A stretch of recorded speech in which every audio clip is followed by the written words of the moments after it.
जब कोई जिज्ञासा आती है तो मुझे तो बहुत अच्छा लगता है, और इसलिए अच्छा लगता है कि उससे पता चलता है कि जिन साधकों से, जिन जिज्ञासुओं से मैं वार्ता करता हूँ, वो उसको फॉलो कर रहे हैं, उसको अपना करके देख रहे हैं। और जब अपनाते हैं तो स्वाभाविक है कि कुछ अड़चन, कुछ समस्या या कुछ शंकाएं होनी स्वाभाविक हैं।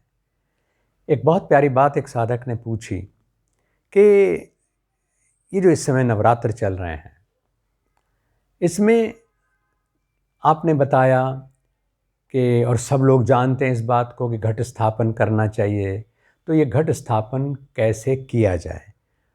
हालांकि आपको लगेगा कि आज कई दिन हो गए, नवरात्र शुरू हुए, अब तो बीच में पहुंच गए हम, क्या अब घट स्थापन करेंगे? बीच में बताने का फ़ायदा क्या है?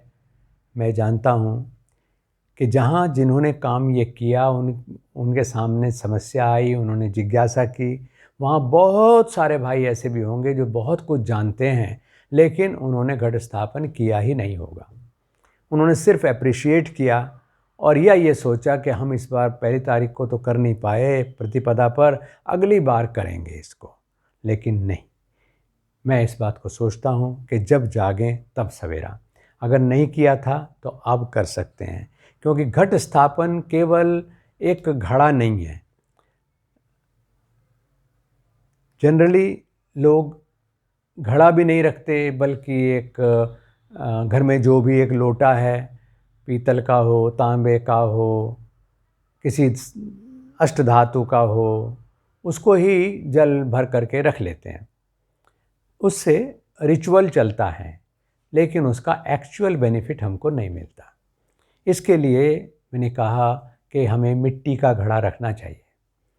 तो जिन साधक ने जिज्ञासा की, उन्होंने 2 बातें पूछी। एक तो ये कि अगर ये 9 दिन तक रखा रहता है घड़ा, भले ही मिट्टी का हो, तो उसमें 9 दिन के बाद तो पानी ही नहीं बचता, वो सारा सूख जाता है।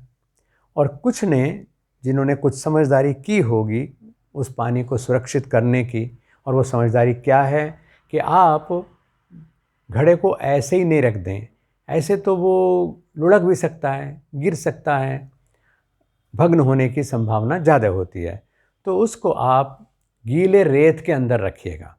गीले रेत के अंदर रखेंगे तो उसकी वजह से उसमें नमी बनी रहेगी और भीतर का पानी सूखेगा नहीं। दूसरी जिज्ञासा जो की गई, वो की गई कि उसको किधर रखें। तो उसको हमें ईशान कोण में रखना चाहिए। जो हमारा कमरा है, जिसमें हमने अपनी दुर्गा के सामने या मंदिर के सामने उसको स्थापित किया है, तो वो ईशान कोण हो, यानी उत्तर पूर्व दिशा। तीसरी चीज़ उन्होंने पूछी कि ये जो पानी है, उसमें क्योंकि सर्वौषधीय हैं, उसमें बच जैसी औषधि है, उसमें हरिद्रा जैसी औषधि है, उसमें अन्य इस तरह के जीवनदायी औषधिएँ हैं, और उनमें पंच पल्लव हैं, पंच रत्न हैं। तो वो जो पत्ते हैं वो कौन से होने चाहिए, और जिन्हें पता भी है तो ये सोचते हैं कि फिर इसका हम करें क्या। तो पंच पल्लव में आपने मान लिया बरगद का पत्ता उसमें रखा, आम का पत्ता रखा, उसमें गूलर का पत्ता रखा, उसमें आपने ये जो होता है पाकड़, यानी बिलखन, मतलब उसका पत्ता रखा, है ना। तो इन पत्तों को आप डालते हैं तो वो सब जीवन को पुष्टि देने वाली औषधियाँ हैं।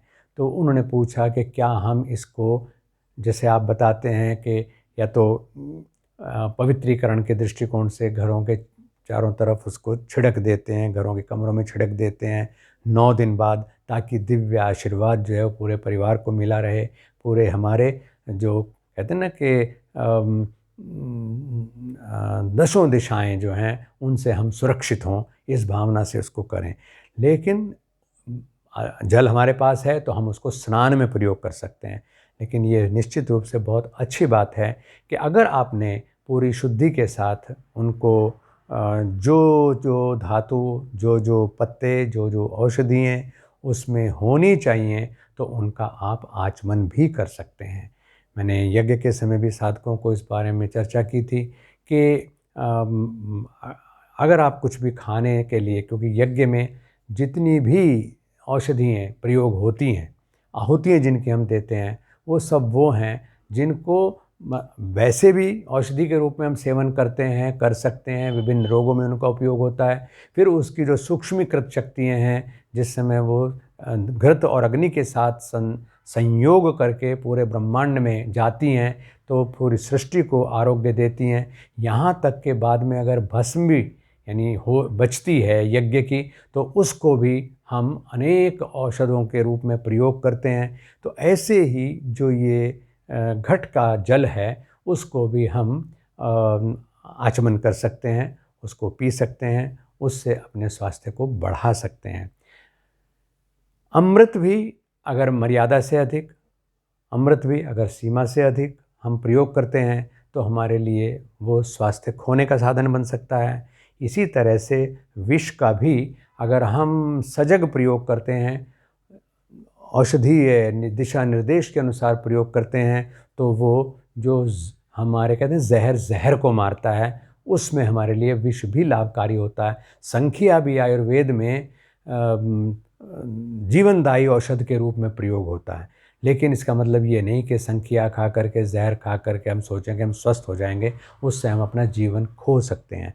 तो इसलिए आहार के मामले में, किसी भी औषधि के सेवन के मामले में हमें बहुत जागरूक रहना चाहिए। लेकिन ये भी सच है कि अगर कुछ परंपरागत पद्धतियाँ ऐसी हैं जिनमें हम अभिमंत्रित जल का आचमन के रूप में प्रयोग करते हैं, चाहे वो गंगा का जल है, चाहे वो जो घट स्थापित किया गया है उसका जल है, वो हमारे लिए स्नान में भी जैसे उपयोगी है, ऐसे उसका आचमन करें तो भी वो हमारे लिए पौष्टिक होता है।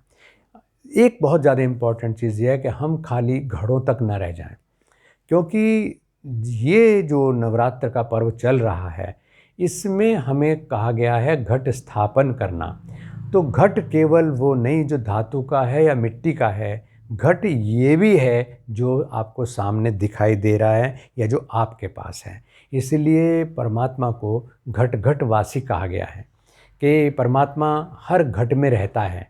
तो जैसे वो बाहर के घट में दिव्यत्व का अवतरण हम ध्वनि तरंगों के माध्यम से, मंत्रों के चैंट के माध्यम से, ध्यान के माध्यम से और जो वनौषधियाँ हैं उनके प्रयोग के माध्यम से कर लेते हैं, तो वही कार्य हम अगर मेडिटेशन के लिए बैठें, क्योंकि अगर हम भटकते हैं और अपना समय, अपना प्रेजेंस अपने साधना स्थल पर, अपने पूजा स्थल पर नहीं देते हैं, यानी हम टिक करके बैठना नहीं चाहते, रोज़ी के लिए तो आप बैठ जाएंगे सुबह से शाम तक अपनी दुकान पर, क्योंकि पता है कि शाम को इतने नोट हमें मिल जाएंगे। आप सीट के ऊपर बैठे रहेंगे क्योंकि इतनी ड्राइविंग के बाद में आपको ये चीज़ प्राप्त हो जाएगी। लेकिन प्राय जो आत्म कल्याण के लिए बैठना होता है, जिसको हम आसन में बैठना कहते हैं, तो उसमें हम चूक जाते हैं। तो हमें अपने घट को स्थापित करके अगर बैठना नहीं आएगा, आसन में हम बैठना नहीं सीखेंगे, तो हम ध्यान की गहराई तक नहीं जा पाएंगे। जब हम सिद्धहस्त हो जाएं, तो हमें बैठना ज़रूरी नहीं, हम हर समय ध्यानावस्थित तद्गतेन मनसा रह सकते हैं।